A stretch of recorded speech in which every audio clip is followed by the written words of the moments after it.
21 years later, the flags on Troy University's campus are being flown at half-mast to pay tribute and honor the nearly 3,000 lives lost during the September 11th attacks. Relief is on the way for millions of Americans with federal student loans. Today, President Biden pledged to wipe away thousands of dollars of college debt. The city of Troy is a community rich with culture, art, history, and even higher education. And with the help of the Troy Arts Council, music, as you can hear behind me, is being added to that list. College Colors Day marks the start of the collegiate football season across Southeast Alabama, and the Troy Trojans will celebrate their Labor Day weekend with a matchup against Ole Miss in Oxford, Mississippi. Now, if you were unable to make today's meeting but would like to learn more about ways to get involved with the Office of Civic Engagement, you can follow them on Instagram at Troy_service.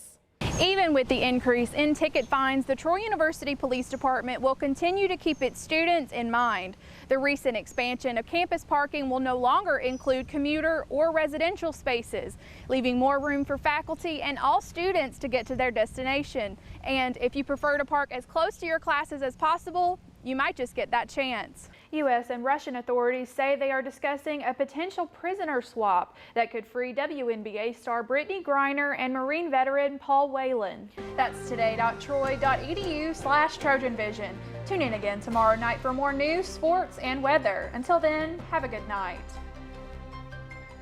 With such fair weather rolling into this weekend, Troy Fest is off to a tremendous start here on the square in downtown. Troy locals have been able to enjoy delicious food while supporting local artists and small businesses. 21 years later, the flags on Troy University's campus are being flown at half-mast to pay tribute and honor the nearly 3,000 lives lost during the September 11th attacks. On that day, at approximately 8 a.m., New York City's firefighters climbed the steps of the World Trade Center, some of them to never return to their families. But the city of Troy's first responders are paying tribute to their fallen brothers and sisters. One of the most solemn days of every year is the one in which we remember the deadly attacks of the Pentagon and World Trade Center in 2001. The youngest of the generations were either too young to vividly remember the attacks or were not yet born. But events like the 9/11 stadium climb keep that sacrifice made by first responders in remembrance. We do it to pay our respects because it took a lot of bravery and courage to do what they did, so doing this helps us pay our respects to them. Students and Troy first responders gathered at Veterans Memorial Stadium preparing to climb 110 flights of stairs, simulating the steps firefighters made to rescue survivors from the Twin Towers. A total of 343 fighters lost their lives during the attacks. This climb is like memorializing all the firefighters and all of the first responders that died on 9/11. Even with some relief from the September sun, climbing so many steps is no easy feat, especially for those adorned in full gear. What is it? Oh, it's brutal. Yeah. But no matter the difficulty, these men and women remember the sacrifice these steps represent to keep themselves moving.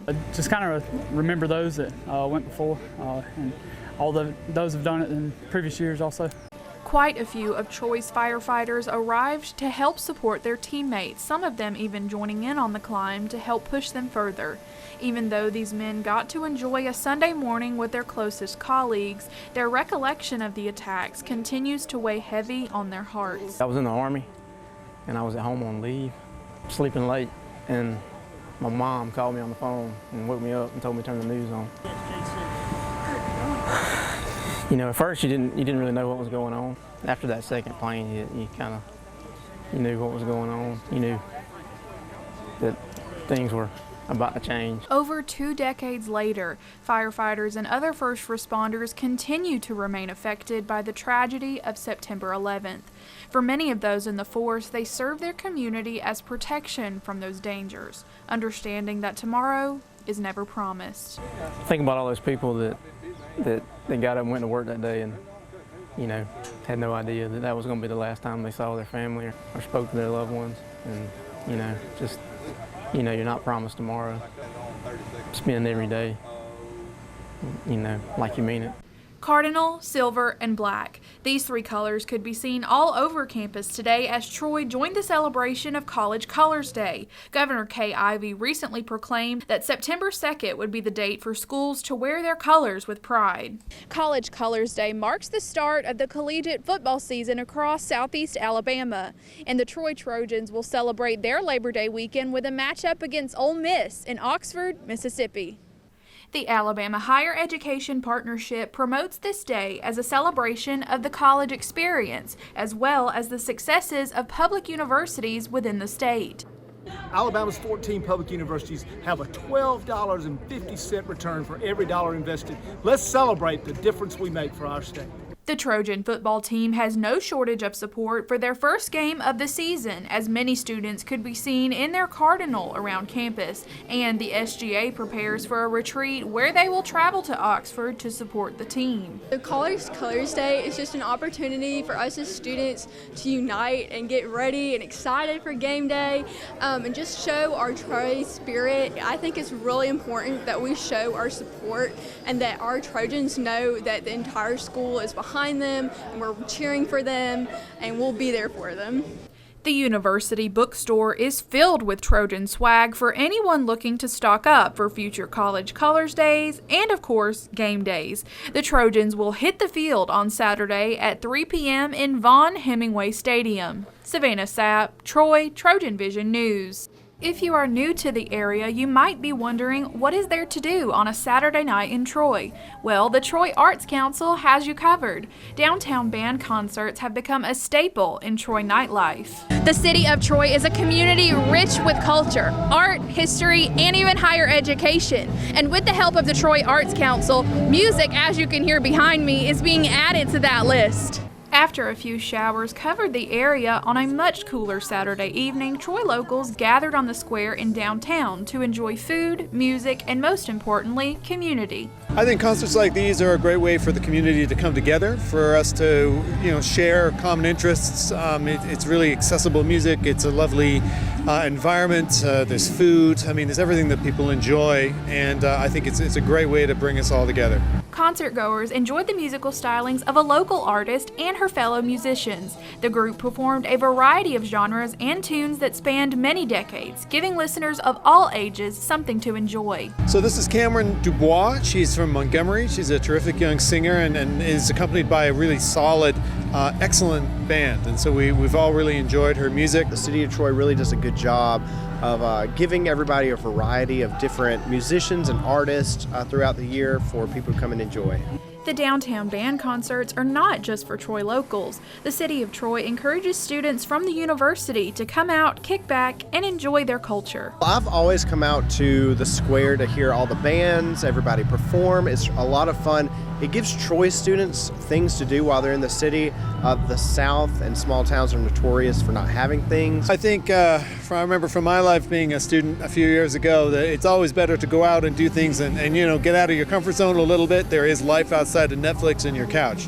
So come outside, meet some new people, have some new experiences, and be ready to enjoy the world and all it has to offer, especially here in Troy, Alabama. Events such as these will remain ongoing throughout the coming months, weather permitting, giving all residents, both local and visiting, a chance to embrace all of the art the city has to offer. I think it's great for the citizens of Troy to have great arts come visit us, and I think it's important that we come out and enjoy it and just have a good time with music and with all of the performing arts. Savannah Sapp, Troy TrojanVision News.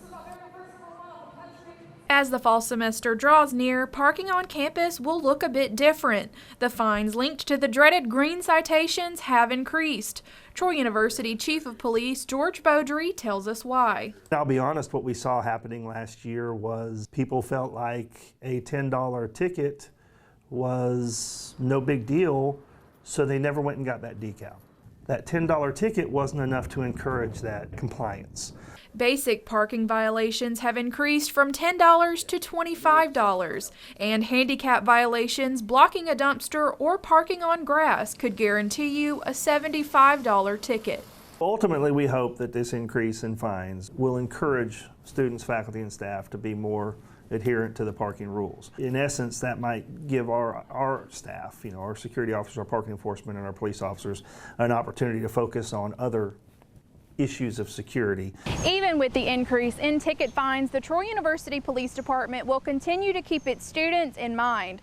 The recent expansion of campus parking will no longer include commuter or residential spaces, leaving more room for faculty and all students to get to their destination. And if you prefer to park as close to your classes as possible, you might just get that chance. We moved from a commuter lot and resident lot to basically all of those lots are now student lots. So basically the only thing the students need to concern themselves with is not to park in our faculty and staff spots. Those are all designated with either signage in the lot or on the curb in front of the parking spot. It tells them, it's a named spot, or it does say faculty and staff. So we encourage the students to stay out of those spots. Beaudry also emphasizes the importance of purchasing parking decals for the year. These decals provide safety to students, faculty, and staff by helping the police department determine who belongs on campus and who does not. That decal on that car at 2 o'clock in the morning is what our patrol officers are looking for to ensure that we don't have people on this campus that might be here to harm our students, might be here for any other sort of nefarious activity. It has absolutely everything to do with safety and security of our students, faculty, and staff. Parking guidelines will be enforced starting on August 6th. However, the department will be giving a grace period to students needing more time to purchase their decal until August 22nd, the first Monday of the semester. Should you find yourself, having gotten a ticket, we are reasonable people in this office. Come talk to us. If there becomes a problem, talk to us right away.